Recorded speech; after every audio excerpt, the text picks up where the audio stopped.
Dispenser going up. Hi, it's me. Today I wanted to touch on something that has been coming up more and more ever since a couple years ago when the TF2 developer team, pictured here, decided that they should balance weapons around competitive play. And that something is complaining.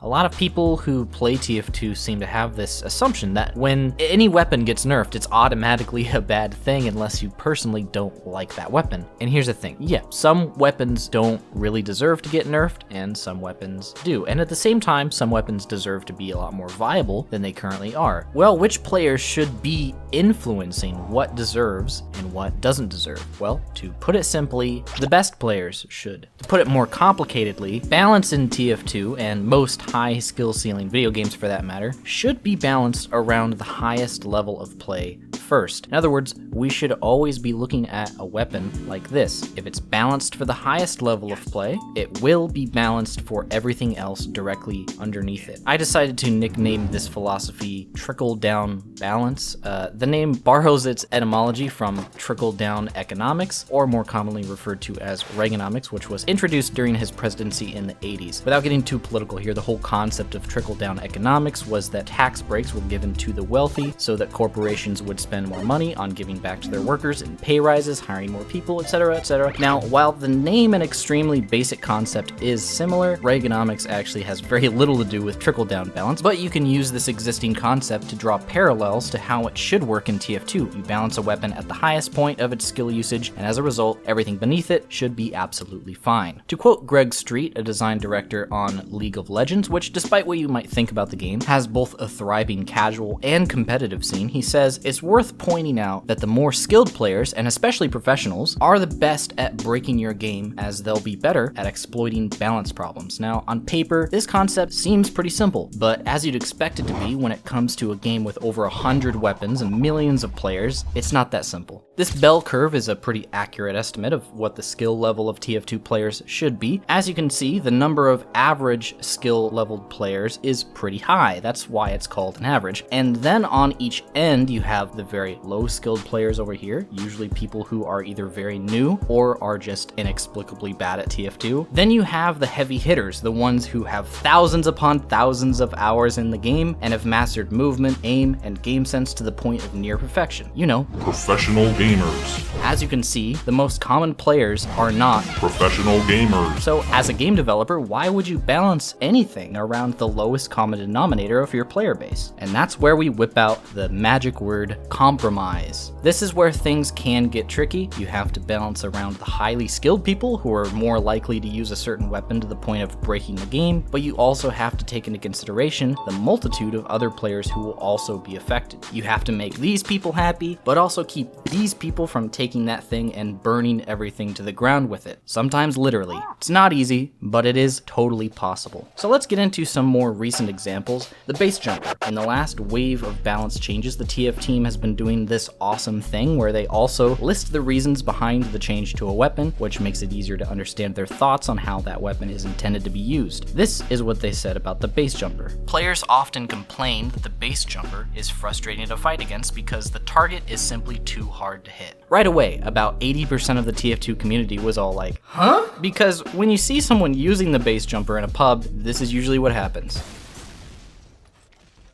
But here's the thing, this person is very likely right about here on the bell curve. Now let's check in on what the base jumper looked like in the hand of someone who actually knew how to abuse its features.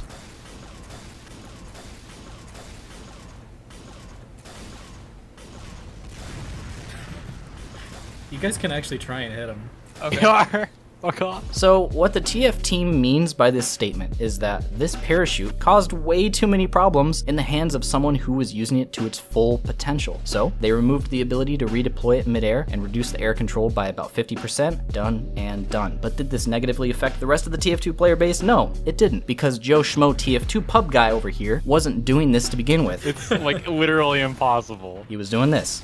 So how about the Razorback? Well, for most TF2 players, this thing got a buff, but the removal of the ability to overheal Sniper is 100% directed towards competitive play. They even say so in the description of the patch notes for the Razorback. At high levels of play, the Sniper is easily one of the most influential classes during pretty much all points of the game, but mostly during slower points, such as stalemates or defensive situations. And because the Sniper is most easily countered by Spy or another Sniper, using the Razorback to effectively negate one of his counters is an easy choice. Meanwhile, being able to survive any headshot under 185 damage by simply asking your medic to pocket you pretty much makes the Sniper even more of a threat than he already is. So the TF team made a pretty smart choice here and removed what essentially gives the Sniper an answer to two major counters in this high level of play, while making it easier to use in pubs where multiple spies are more than common, they're expected. And because you'd be pretty hard pressed to find an overhealed Sniper in a Valve server anyway, the nerf pretty much only directly affects the end of the bell curve. Smart observation and subsequent solution on the devs part, I gotta say. And the last example I can touch on here is the Vita Saw, a weapon that was pretty much fundamentally broken since its inception and completely screwed with the way Ubercharge advantages played out in high level games. In pubs, Ubercharge pretty much just becomes available to you whenever you happen to not die as medic for 40 seconds, but in a competitive environment, both teams are constantly mentally keeping track of when the enemy medic is about to have Ubercharge, because being invincible is pretty powerful and you should probably be aware of when that's about to happen if you plan on fighting someone. Now, when one of the medics takes a risk and lands a hit with the Ubersaw, that's usually just communicated to the team so that estimates for when the medic is about to have Ubercharge is adjusted accordingly. But when a medic used the Vita Saw, who knows how much more Uber they're going to have when they respawn, because it's based on how much Uber you had when you died. This would essentially make the skill of tracking Uber worthless, and because possibly getting some Uber for taking no risks was way more valuable than the alternatives, this made the Vita Saw an obvious choice that basically meant if the other medic was running it and you weren't, you were at an automatic disadvantage, which is always bad. So the TF team acknowledged this and introduced the system you see today with organ collecting, meaning now when you use the Vita Saw in order to get your reward, you have to take a risk, which puts it more on par with the Ubersaw's design. This change fixed the Vita Saw's inherent problems at a higher level of play, while also making it interesting for the general community, since risk-reward balancing is always going to be of interest, no matter what your skill level is. Now, we still have a while to go before every unlockable weapon in TF2 is balanced in a way that fixes the problems seen at the highest level of play, but I can assure you that if these issues are handled from the perspective of trickle-down balance, while also appealing to a compromise between the TF2 pros and the TF2 Joe Schmo,